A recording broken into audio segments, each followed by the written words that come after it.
Hindi ko ibinoto si PBBM dahil ako ay DDS supporters at mananatili akong proud sa aking pinili. Ngunit, bilib ako sa kasalukuyang presidente. Bakit nga ba? Dahil ngayon lang may presidente na nagsiwalat ng malawakang korupsyon.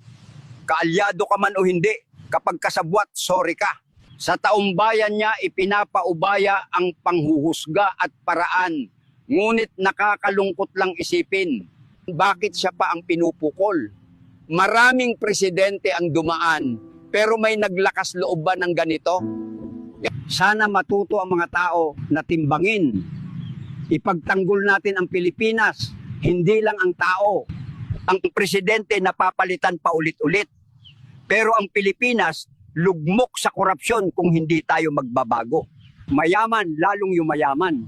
Dahil ang boto, nabibili. At kung walang prinsipyo, tiyak ang pagdurusa. Hahayaan ba natin na maulit muli ang kasaysayan na hanggang ngayon pinagdurusahan ng bawat Pilipino? Lalo na kung salungat ka sa